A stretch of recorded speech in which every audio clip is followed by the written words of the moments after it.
અભય થઈને નિષ્પક્ષતાથી નિરપેક્ષ રીતે વાસ્તવિકતાનો અરીસો રૂપી સચોટ માહિતી લાવતો સત્યની સાથે અભય ટાઈમ્સ।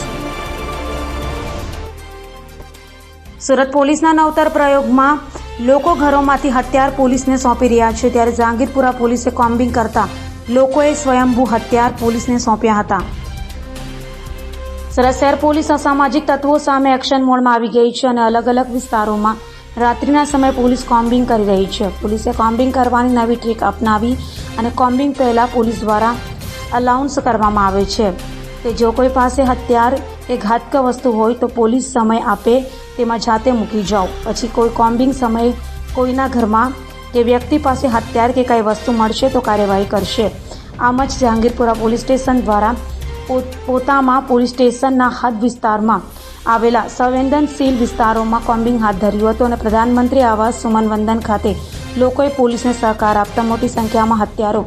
સ્વયંભૂ મૂકી ગયા હતા। લાકડાના ફટકા, લોખંડનો સળિયો, રેમ્બો છરી, તલવાર, ચપ્પુ એમ કુલ મળી 43 હથિયાર લોકોએ જમા કરાવ્યા હતા। તો ઉધના અને સચિન વિસ્તારમાં પણ પોલીસે પણ આ જ પ્રમાણે કામગીરી કરી હતી।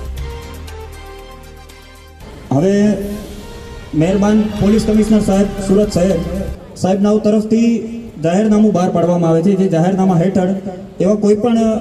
શસ્ત્રો, દંડા, લાકડી, લાઠી, તલવાર, ભાલા, સોટા, ખંજર, ચપ્પા અને શારીરિક હિંસા પહોંચાડવામાં ઉપયોગમાં લઈ શકાય તેવી તમામ ચીજોનો ઉપયોગ કરવો અને તેને સાથે રાખવા અને પ્રતિબંધિત કરવામાં આવેલું છે।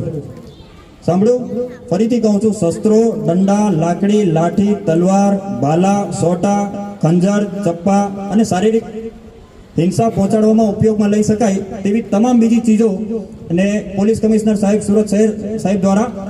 પ્રતિબંધિત જાહેર કરવામાં આવેલ છે। તો તમામને અહીંયાથી સૂચના આપવામાં આવે છે, અહીંયા બહેનો પણ હાજર છે અને ભાઈઓ પણ હાજર છે, ઘરમાં આપણા રસોડામાં ઉપયોગમાં લઈ શકાય તેવા ચપ્પુઓ સિવાયના તમામ ચપ્પુ, એટલે કે રેમ્બો ચપ્પુ હોય કે છરા હોય, કટારી હોય, એ દરેક તથા દંડા, લાકડી, લાઠી, તલવાર, ભાલા, સોટા, ખંજર અને ધારિયા કે કોઈ પણ એવી ચીજ વસ્તુ કે જેને ગુનામાં કોઈને શારીરિક હિંસા પહોંચાડવા માટે ઉપયોગમાં લઈ શકાય તેવી તમામ વસ્તુઓને તમારે 15 મિનિટમાં, જો પોતાના ઘરમાં તમે રાખેલી હોય તો 15 મિનિટમાં તે તમારે તમામ વસ્તુ અહીંયા લાવીને હાજર કરી દેવાની છે।